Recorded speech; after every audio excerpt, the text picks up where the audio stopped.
hasil dari pelatihan yang sudah saya dapat. Jadi langsung saja Bapak Ibu yang saya hormati. Yang pertama, apa itu moderasi beragama? Kalau dari definisinya itu moderasi beragama adalah cara pandang, sikap, dan perilaku beragama yang selalu mengambil posisi di tengah-tengah. Selain itu selalu bertindak adil, seimbang, dan tidak ekstrim dalam praktek. Intinya berada di posisi tengah-tengah. Kalau dalam firman Allah ada di Al-Quran itu dalam surat Al-Baqarah ayat 143. A'udzubillahi minasyaitonirrajim. Bismillahirrahmanirrahim. Wa kadzalika ja'alnakum ummatan wasatan litakunu syuhada'a 'alan nas wa yakuna rasulun 'alaikum syahida. Itu artinya kami telah menjadikan kamu umat Islam, umat yang adil dan pilihan agar kamu menjadi saksi atas perbuatan mereka. Maksudnya di sini apa? Berarti kita sering mungkin Bapak Ibu mendengar di tengah-tengah. Kalau di kita itu Bapak Ibu pasti sering mendengar kata wasit. Nah, wasit itu berarti apa? Harus adil, harus berimbang dalam mengamati perlombaan itu supaya nanti tidak memihak ke posisi. Kemudian mengapa sih moderasi beragama itu penting? Saya ingin mencoba menjelaskan mulai dari kekayaan Nusantara kita. Jadi potensi Indonesia bahwa Indonesia itu sangat beragam suku, agama, terus bahasa, kemudian dengan begitu banyaknya penduduk. Kalau Indonesia itu ada 252 juta penduduk. Karenanya dengan sangat-sangat beragam karakteristik bangsa Indonesia ini jangan mudah untuk digoyahkan oleh orang lain, negara lain. Contohnya saja misalnya kayak kalau negara lain kan ada di Timur Tengah itu juga pada perang. Terus Afghanistan 40 tahun sekarang itu masih perang. Nah, harapannya itu Indonesia tidak menjadi seperti itu, tidak menjadi terpecah belah. Meskipun karakteristik bangsa Indonesia sangat beragam. Kemudian bagaimana moderasi beragama itu? Moderat itu lawan katanya adalah ekstrim. Nah, sekarang moderat itu cirinya seperti apa?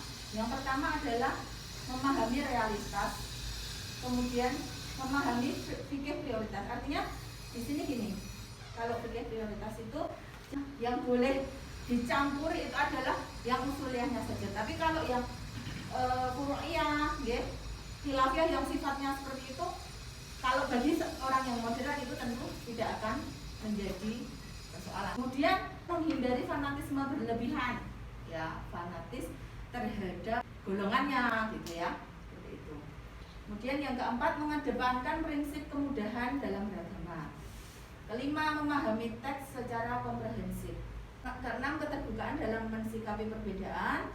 Kemudian yang ketujuh, komitmen terhadap kebenaran dan keadilan. Itu moderat. Kemudian lawan kata dari moderat itu tadi saya sampaikan ekstrim. Ekstrim itu bisa dikatakan juga tatoruf atau hulu, itu berlebih-lebihan seperti itu. Makanya mungkin Bapak Ibu juga sering mendengar bahwa ada ekstrim kanan dan ekstrim kiri.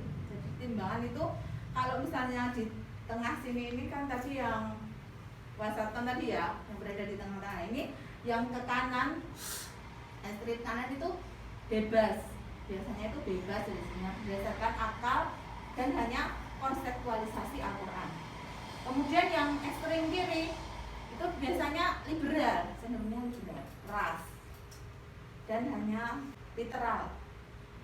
Ciri dari tatoruf atau berlebih-lebihan itu yang pertama melanggar nilai kemanusiaan. Kemudian yang kedua melanggar kesepakatan bersama, dan yang ketiga adalah melanggar ketertiban umum. Prinsip moderasi itu ada 3 Bapak Ibu. Prinsipnya yang pertama yaitu adil.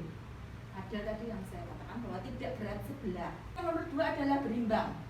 Cara pandang, sikap, dan komitmen untuk selalu berpihak pada keadilan dan persamaan.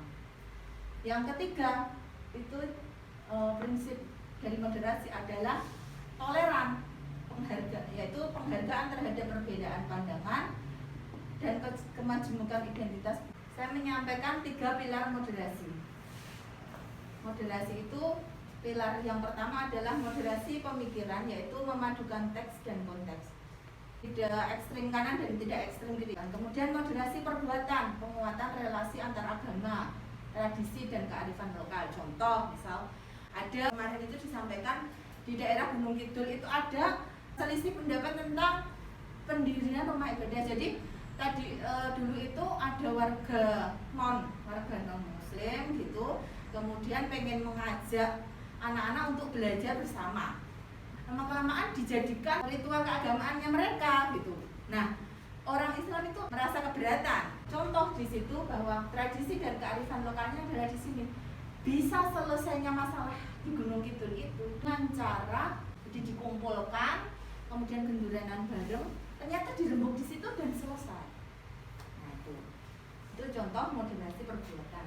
Kemudian moderasi gerakan, penyebaran agama harus didasarkan pada prinsip cara yang baik dan tidak kekerasan.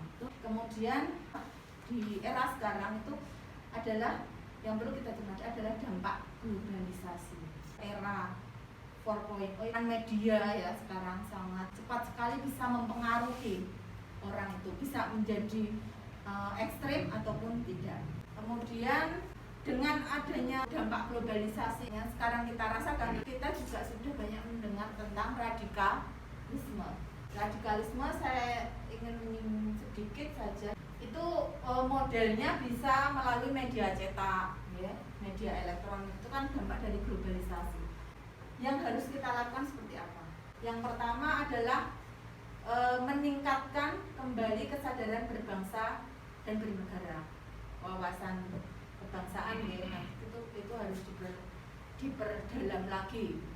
Mensikapi 4.0, kemudian kita menjadi orang yang moderat gitu ya, untuk menangkal gerakan-gerakan yang radikal itu. Sebenarnya kemarin ada info juga dari Kementerian Pendidikan, itu sekarang sedang digodok kayak semacam kurikulum ya, wawasan kebangsaan itu tidak hanya diberikan kepada pegawai negeri. Biasanya kan itu diberikan kepada PNS, TNI, yang seperti Polri. Nah, ini diberikan kepada anak-anak seusia SMP, SMA itu.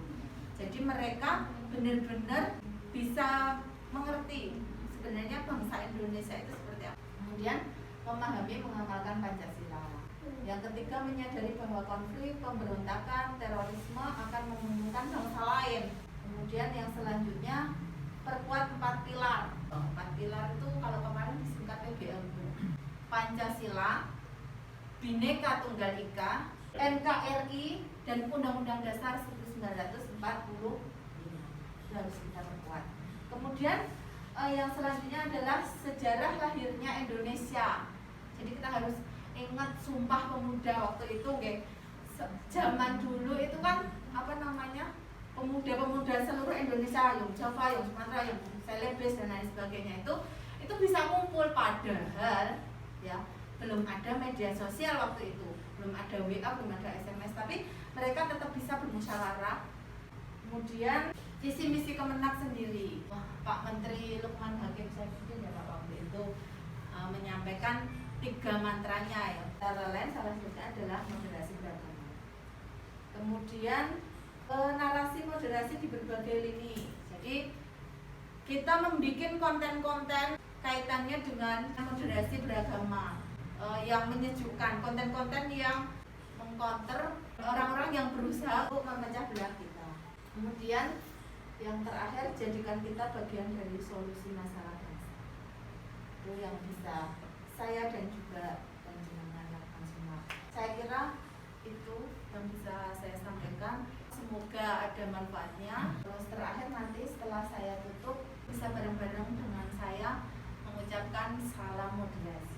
Salam moderasi beragama. Rukun, ragam, sepadan.